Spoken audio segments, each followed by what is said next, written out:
हम अपने बात रखते हैं। शुक्रिया। हेलो सभी साथियों जय भीम जय भीम।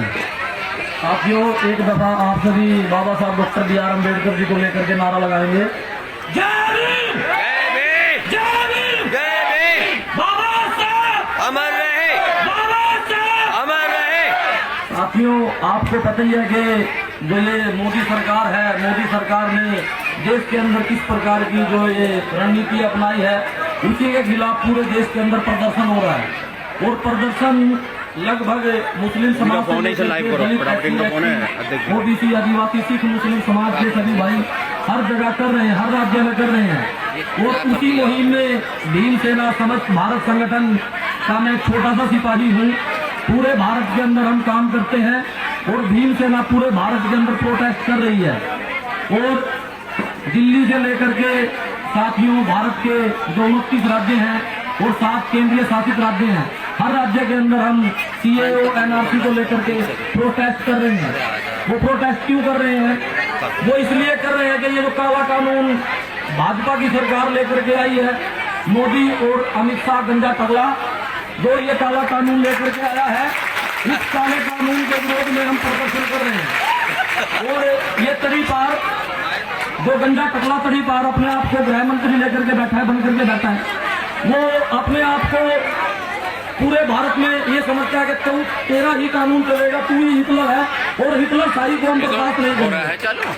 चाहे इसके लिए हमें कुछ भी करना पड़े, क्योंकि बाबा साहब डॉक्टर B.R. अम्बेडकर जी की औलाद है हम, और बाबा साहब डॉक्टर B.R. अम्बेडकर जी का ब्लड है। साथियों डरा करके वो जीता है जिसकी हड्डियों में पानी भर होता है, डरा करके वो लोग जीते हैं जिसकी। जय भीम साथियों, हम हैं यहाँ शाहीन बाग में। यहाँ इस प्रोटेस्ट को समर्थन देने के लिए भीमसेना समस्त भारत संगठन के राष्ट्रीय अध्यक्ष और संस्थापक भाई राजेंद्र मान जी यहाँ समय उपस्थित है और उनका लाइव प्रसारण चल रहा है। आप देखिए, भ्रष्टाचारी शोषणकारी जितने भी मंत्री संतरी हैं, इनसे हम न डरेंगे और ना किसी को डराएंगे, क्योंकि ना हम किसी से डरते हैं ना हम किसी को डराते हैं। जो हमारे समाज पर अत्याचार करता है उसको सीधा हरिद्वार पहुंचाते हैं। ये भीमसेना के बारे में उनको पता भी है। इन्होंने हमारे SC/ST एक्ट को साथियों, SC/ST एक्ट कानून को साथियों खत्म करने का प्रयास किया, आप सभी को पता है। और सबसे ज्यादा जो भूमिका पूरे समाज की रही और भीमसेना की रही, इन्होंने SC/ST एक्ट को साथियों खत्म करने का जो प्रयास किया था, उस प्रयास को खत्म करने का जो इनका निर्णय था, उसको बदलने का कार्य संपूर्ण बहुजन समाज और संपूर्ण दलित SC/ST और साथ में मुस्लिम समाज के भाई भी हमारे साथ जुड़े और उस कानून को हमने लागू करके दोबारा दिखाया कि हाँ, हम बाबा साहब डॉक्टर B.R. अम्बेडकर जी को मानते हैं और हम अम्बेडकरवादी हैं, हम अनुशासन के आदी हैं। मगर जब हमारे इज्जत मान के ऊपर बात आ जाती है तो साथियों शहीद उधम सिंह भगत सिंह बनने में भी हम टाइम नहीं लगाते हैं। ये बात इनको समझनी होगी, क्योंकि इस वक्त जो भारत का युवा है, नौजवान है, वो जाग चुका है। और जो ये शर्तें पहले इन्होंने हमारे ऊपर शर्तें थोपी साथियों, 3 तलाक का मुद्दा जो इन्होंने दिया, चलो कोई बात नहीं, मुस्लिम समाज के भाई वो मुद्दा भी इन्होंने सह लिया और कोई बात नहीं, वो भी हमने मान लिया। उसके बाद राम मंदिर का मुद्दा लेकर के ये लोग आए और वो जमीन जबकि मुस्लिम समुदाय की थी, मैंने भी राम मंदिर के ऊपर एक स्टेटमेंट दी थी जिसमें उत्तर प्रदेश राज्य के अंदर मेरे ऊपर 48 डिस्ट्रिक्ट के अंदर केस दर्ज हुआ था, आप नेट पे देख सकते हैं। मगर जो जमीन हमारी है उस जमीन को ये कोसने का काम कर रहे हैं। जैसे कि बाबरी मस्जिद की जमीन हमारी थी, हमारे भाइयों की थी, उस जमीन को भी इन्होंने धोखे से कोसा है बाकियों। और उसके बाद जब ये NRC CAA लेकर के आए, उसमें ये बोलते हैं अफगानिस्तान, पाकिस्तान, बांग्लादेश, भाई उन देशों से आए हुए शरणार्थी, उन देशों से आए घुसपैठिए, उनको हम नागरिकता दे रहे हैं। और एक धर्म विशेष, एक जाति विशेष मुस्लिम समाज को हम छोड़ रहे हैं। तो मुस्लिम समाज को क्यों छोड़ रहे हो भाई? मुस्लिम समाज को क्यों छोड़ रहे हो? क्या मुस्लिम समाज इस देश का नागरिक नहीं है? मुस्लिम समाज ने देश को क्या क्या दिया है?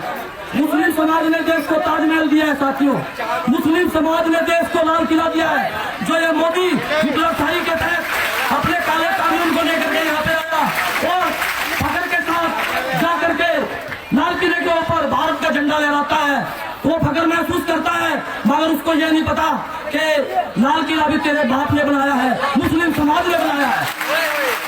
और वो वहां जाकर के कहता है मैं भारत का नागरिक हूँ। अरे जिस जमीन पे तू खड़ा है वो जमीन मुस्लिम समाज की भी उतनी है जितनी की तेरी है। पहले तू अपनी नागरिकता साबित कर, जब बाद में आकर के तू दलित, SC, ST, OBC, आदिवासी सिख मुस्लिम समाज के भाइयों की नागरिकता देखे। और साथियों एक बात और बोलना चाहूंगा, यहाँ पे मैं आया, अगर आपको मेरी कोई बात बुरी लगे लगती रहे, क्योंकि हमें इससे कोई मतलब नहीं। मैं जो बात रखता हूँ स्वतंत्र और संविधान के तहत रखता हूँ, और संविधान ने हमें हक अधिकार दिया है अपनी बात रखने का। और न डरो न डराओ, अगर कोई अत्याचार करे तो सीधा हम लोग पहुंचाओ, कोई डरने की जरूरत नहीं है। माँ बहन बेटी के सम्मान में भीम सेना मैदान में और संपूर्ण मुस्लिम समाज के भाइयों को कहना चाहूंगा, मैं ज्यादातर मंचों में नहीं आता, मैं जमीन पे काम करने वाला व्यक्ति हूँ, जमीन पे हम काम करते हैं। और जो भीम सेना संगठन है, भीम सेना हमेशा दलित मुस्लिम के साथ खड़ा है। कहीं भी कोई अत्याचार होता है उस अत्याचारी को जवाब देने के लिए हम हर समय तैयार हैं। और मोदी के बात में और अमित शाह के बात में दम नहीं जो एक भी मुस्लिम समाज के मेरे भाई को भारत देश से बाहर निकाल कर दिखा दे। साथियों मेरे ऊपर कोई भी धारा लगाए, NS से लगाए, PNS से लगाए, कोई दिक्कत नहीं, क्योंकि आना फ्री, जाना फ्री और फंस गए खाना फ्री, कोई दिक्कत नहीं है। आज मैं अकेला नहीं, मेरे मुस्लिम भाई अकेले नहीं। क्या करेंगे ये? कब तक हमें जेलों में रखेंगे? इनकी जेलों में इनके प्रशासन के पास इतना राशन नहीं कि हजारों लाखों करोड़ों मुस्लिम दलितों को ये खाना खिला सके। इनके पास इतना राशन नहीं, इनकी जेलों के अंदर इतना प्रशासन नहीं कि हम सब भारतवासियों को ये जेल में डाल सके। इनके अंदर इतना दम नहीं। एक भी मुस्लिम या दलित समाज के भाई को अगर ये जेल में डालते हैं तो साथियों सभी अपनी गिरफ्तारी देने के लिए तैयार रहे और जेल भरो आंदोलन करने के लिए तैयार रहे। इस काले कानून को ना हम मानेंगे और ना झेलेंगे, क्योंकि ये काला कानून एक धर्म विशेष को टारगेट करने करके बनाया गया है। और आपको पता ही है कि जो षड्यंत्र इनका चल रहा है। और अब दिल्ली में भी इलेक्शन है साथियों, मैं किसी पार्टी के लिए ना वोट मांगता हूँ ना आपको ये कहूंगा कि आप किसी पार्टी को वोट दें, मगर एक बात जरूर कहूंगा कि इस भारतीय जनता पार्टी ने जितना दुख दलित और मुस्लिम समाज को दिया है आज तक किसी पार्टी ने नहीं दिया है, ये आपको पता है। जितना प्रताड़ित इन लोगों ने हमें किया है, हमारे समाज को किया है, हमारी बहनों को किया है, आज तक इतना प्रताड़ित किसी भी व्यक्ति विशेष ने नहीं किया है, यह आपको पता है। और हर चीज को देखते हुए मेरे समाज के मेरे भाइयों, नौजवानों, युवाओं, बड़े बुजुर्ग, छोटे बड़े, बहन बेटी जो भी यहाँ बैठी है, वो एक ही प्रण में हमारे ऊपर ये इल्जाम लगा रहे हैं कि जो औरतें शहनबाग के अंदर प्रोटेस्ट में बैठी हैं वो 500-500 रुपए लेकर के बैठी हैं। मैं यहाँ से एक ऐलान करता हूँ, मैं उनकी औरतों को 1,000 रुपए दूंगा, वो अलग प्रोटेस्ट में बैठ करके दिखाएं। वो अपना अलग प्रदर्शन करके दिखाया हमारे को। क्या हम अलग प्रदर्शन कर रहे हैं? क्या हमारी बहन बेटी की कोई इज्जत नहीं है? क्या हमारा कोई मान सम्मान नहीं है? तो अपने मान सम्मान को साथियों बरकरार रखें और इस काले कानून को हम साथियों वापिस करा करके रहेंगे। ये हमारा आपसे वादा है। जब हमने इन्होंने हमारे SC ST एक्ट को साथियों प्रबंध किया था, तो अब हम NRC को भी और CAO को भी खत्म करवाने का प्रयास करेंगे। अगर इनको ये चीज लागू करनी है तो मुस्लिम समाज को भी साथ में लेकर के काम करना होगा, अन्यथा इनके चलाए हुए कोई भी प्रोपगंडे, कोई भी कानून हम नहीं मानेंगे। साथियों इन्हीं बातों के साथ मैं अपनी वाणी को विराम देना चाहूंगा। दोबारा से जय भीम, जय भीम, जय भीम, जय भीम, जय भीम, जय भीम, जय भीम। बाबा साहब अमर, बाबा साहब अमर। जय भीम साथियों।